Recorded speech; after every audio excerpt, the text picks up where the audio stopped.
الحمد لوليه والصلاة على نبيه وعلى آله وأصحابه أجمعين. قال الله تبارك وتعالى في القرآن المجيد: هل أتاك حديث ضيف إبراهيم المكرمين. صدق اللہ العظیم. سامعین و ناظرین، آج کے درس کے اندر ہماری گفتگو کا عنوان یہ ہے کہ دعوت اور مہمان نوازی کیسے کی جائے. یاد رکھیے، دعوت اور مہمان نوازی کے اصول اور قواعد خود میرے کریم آقا صلی اللہ تعالیٰ علیہ وسلم نے بیان فرمائے ہیں. نبی پاک صلی اللہ تعالیٰ علیہ وسلم نے ارشاد مبارک فرمایا جو شخص اللہ پر ایمان رکھتا ہے، قیامت کے دن پر ایمان رکھتا ہے، اسے چاہیے کہ وہ اپنے مہمان کی عزت کرے اور اپنے پڑوسی کو ایذا نہ دے. اگر بولنا چاہتا ہے تو اچھی بات کہے، وگرنہ چپ رہے. یہ تین باتیں جو میرے نبی نے بیان فرمائی، سرکار علیہ الصلوۃ والسلام نے فرمایا، کیونکہ یہ صحیح مسلم کی حدیث ہے، فرمایا کہ انسان جو قیامت کے دن پر ایمان رکھتا ہے، اللہ پر ایمان رکھتا ہے، اسے چاہیے کہ وہ اپنے مہمان کی عزت کرے. مہمان کی عزت کا بھی حکم ہے، لیکن یہ بھی یاد رکھیں مہمان کے لیے بھی کچھ اصول ہیں، مہمان کے لیے بھی کچھ باتیں ہیں. مہمان کے لیے 4 باتیں ضروری ہیں. صاحب بہار شریعہ بدر الطریقہ مفتی امجد علی اعظمی علیہ الرحمہ آپ فرماتے ہیں، نمبر 1، جہاں مہمان کو بٹھایا جائے وہ وہیں بیٹھے اور جو کچھ مہمان کے سامنے پیش کیا جائے اس پر خوش ہو. اور نمبر 3، صاحب خانہ کی اجازت کے بغیر اس جگہ سے نہ اٹھے. اور نمبر 4، جب وہاں سے جائے تو صاحب خانہ، اہل خانہ کے لیے دعا کر کے جائے. کچھ لوگ یہ بھی شکوہ کرتے رہتے ہیں کہ جی ہم تو فلاں کی بڑی دعوت کرتے ہیں لیکن وہ ہمیں دعوت پہ بلاتا نہیں. سنیے میرے نبی نے کیا فرمایا. ایک صحابی رضی اللہ تعالیٰ عنہ نے عرض کی، یا رسول اللہ صلی اللہ تعالیٰ علیہ وسلم، یہ فرمائیے میں ایک شخص کے یہاں گیا، اس نے میری مہمانی نہیں کی، اب وہ میرے یہاں آئے، میرے پاس آئے، تو کیا میں اس کی مہمانی کروں یا بدلہ اس کو دوں اس کا جو اس نے میری مہمانی نہیں کی؟ میرے نبی نے فرمایا، نہیں، تم نے اس کو کچھ نہیں کہنا، بلکہ تم اس کی مہمانی کرو، تم اس کی عزت کا خیال کرو.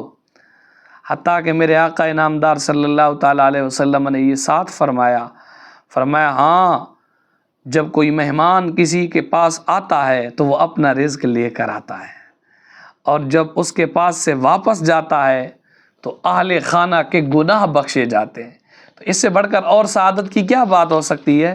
میرے نبی نے فرمایا ٹھیک ہے، تو تمہاری اس نے مہمانی نہیں کی، لیکن تم اس کی مہمانی کرو، تمہارا اس کی مہمانی کرنے کی وجہ سے اللہ تمہارے گناہوں کو معاف کر دے گا. اور یہ بھی ہے کہ مہمان کو رخصت کرنے کا طریقہ کار بھی احسن ہونا چاہیے.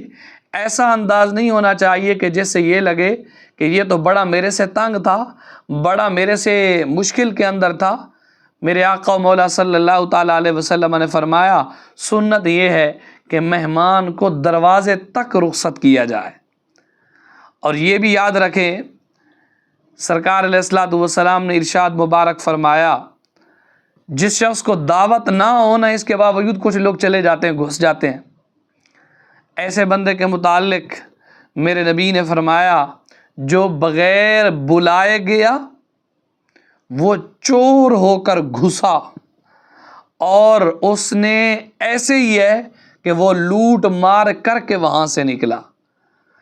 اور یہ بھی کوشش کریں کہ اگر آپ نے دعوت کرنی ہے تو دعوت کے اصول میں سے یہ ہے، اگر آپ کی دعوت کے اندر آپ کے رشتہ داروں میں سے بزرگ بھی آتے ہیں، جوان بھی آتے ہیں، بوڑھے بھی آتے ہیں اور درمیانی عمر کے بھی لوگ آتے ہیں، تو طریقہ کار یہ ہونا چاہیے دعوت کے اندر بوڑھے اور جوان دونوں تو کھانے سے قبل جوانوں کے ہاتھ پہلے دھلائے جائیں، اور کھانے کے بعد میرے نبی نے فرمایا پہلے بوڑھے بزرگوں کے ہاتھ دھلائے جائیں پھر جوانوں کے دھلائے جائیں۔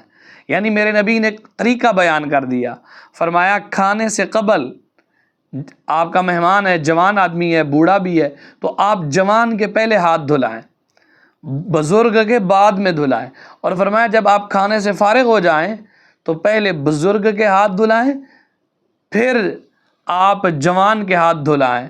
اور سرکار علیہ الصلوۃ والسلام نے فرمایا کہ اگر مہمان تھوڑے ہوں تو میزبان ان کے ساتھ کھانے پر بیٹھ جائے، یہی تقاضۂ مروت ہے، اور بہت سے مہمان ہوں تو ان کے ساتھ نہ بیٹھے بلکہ ان کی خدمت اور انہیں کھانا کھلانے کے اندر مشغول رہے۔ تو یہ میرے آقا مولا صلی اللہ تعالیٰ علیہ وسلم نے مہمان کا طریقہ کار بیان کیا ہے۔ اور یہ بھی یاد رکھیں دعوت ایک ولیمہ بھی کیا جاتا ہے شادی بیاہوں کے موقع کے اوپر، اس کے اندر ہوتا کیا ہے، غریبوں کو تو بلایا نہیں جاتا، جو امیر قسم کے لوگ ہوتے ہیں جو گاڑیوں پہ آئیں ہٹو بچو جن کا پروٹوکول ہو ان کو بلایا جاتا ہے اور ان کا استقبال بھی کیا جاتا ہے، غریبوں کو تو پوچھا ہی نہیں جاتا۔ میرے آقا مولا صلی اللہ تعالیٰ علیہ وسلم نے فرمایا سب سے برا کھانا ولیمے کا وہ کھانا ہے جس میں مالدار لوگ بلائے جائیں اور غریب محتاج لوگوں کو نہ بلایا جائے۔ تو اس لیے دعوت اور مہمان نوازی کرنے کے اندر ان اصول اور قواعد اور ضوابط کا خیال کریں، انشاءاللہ شریعت کی پاسداری ہوگی، رب بھی راضی ہوگا، رب کا مصطفیٰ بھی راضی ہوگا۔